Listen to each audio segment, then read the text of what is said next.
Hey there, my name is Starchip and in this video I will show you even more quality of life mods. Some of these you might want, some of these you might not want, but most of these can be pretty useful to most of us. And the first mod that we're going to talk about is the Be Quiet mod, made by NBK Red Spy. Normally when you have a dog or a cat, when you pick it up it will make this sound.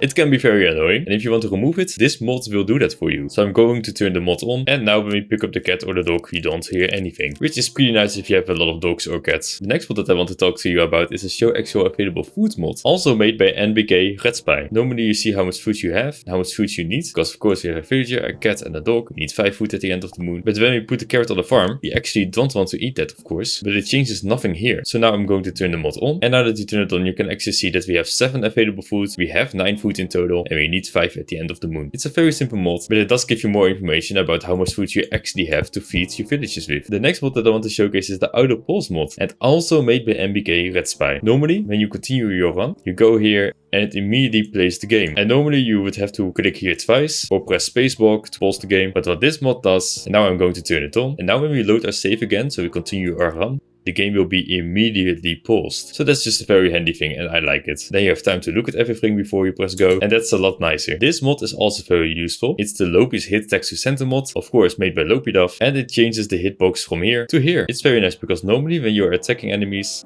when you hit them, you don't see their health actually, because the hitbox will go over its health. But when we turn this mod on, then we can see when we hit the enemies, that we can still see their HP, and how much damage they get, we still see on the card itself, which is amazing. The next mod that I want to talk to you about is a Stack to Bottom mod. It's made by Dani, and what this mod does, because normally these don't go over here, because of course you cannot put berry bushes on top of the villager, that's working all the berry bushes. And now we're going to turn that mod on, but now that you turn the mod on, they didn't go over here, but you can still drag them to the villager, so that could be a little bit nicer for you, because you don't have to move the villager away. Because normally you would put these 2 berry bushes together, grab this stack, go onto here, and then they are on top of each other. But what you can do now is just do this, and both are fine. And I like that you can do both. So a pretty nice one. This is the faster end of month mod, made by One Fader, and normally at the end of the moon you have to feed your villagers, and the animation will play like this, very nice. And then you press start new moon, but then we turn the mod on and it's the end of the moon. You just eat everything at once and you are in the new moon. So if you don't like the pauses of eating in between, then you can install that mod. It's very nice for that and very fast. And now we're getting to something very technical. If you're using cranes, and by this time you're very much into the late game, but if you use these and you have a lot of them, eventually if you have 20 of them and you get another one, that one here, it won't show you any arrows. It will still do its thing. So if you put it here, you can see where it goes.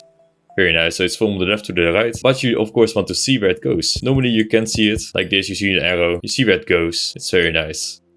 There you go. But this mod fixes that, and it's called the Lopi's Crane Arrows Fix, made by of course Lopiduff. So I'm going to turn it on, and now that we've turned it on, you can indeed see that our new crane also has arrows. Very nice. And any other crane that we create. Nice. Next one is Lopi's No Witch equals No Portal mod, also made by Lopiduff, and it does what it says. After you defeat the witch, strange portals don't appear anymore. Normally when you play the game, of course, you get strange portals all the time, and eventually, and these will be spoilers, you go to the forest, defeat the witch, and then you've taken revenge, but the strange portals still appear, which can be a good thing of course, because if you get enemies, you can get more stuff, you can tame wolves or feral cats. But if you don't want that and you want the strange portals gone, this is the mod for you. And the next mod is called the Lopi's No Pushing mod. And even though there are cards that make your cards not move anymore, I think if you want to play the game without the cards pushing each other, then this is the mod for you. Normally when you have cards and you put them together, they will push each other away like this. It can become very annoying, especially when enemy appear, because what then happens, everything gets pushed away like this. Like maybe you've organized everything, you have some farms here, maybe you've even automated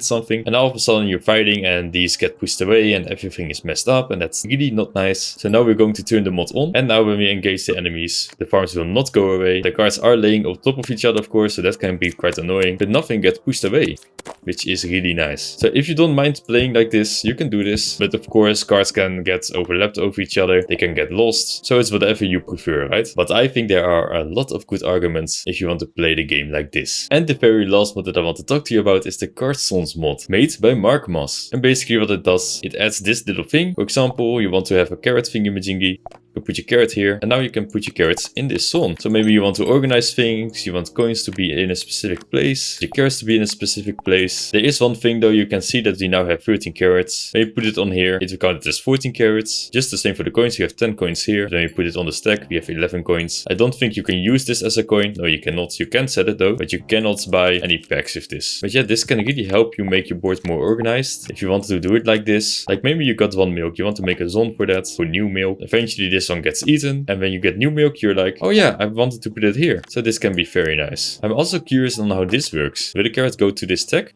It does. That's really nice. So when you have farms and you have new food, you can designate some spots for that food. That's cool. So those were 10 mods. If you liked any of them, the links are down there in the description. Check out the mods. Leave behind a like there. And if you like this video, leave behind a like here too. And I will see you in the next one. Bye.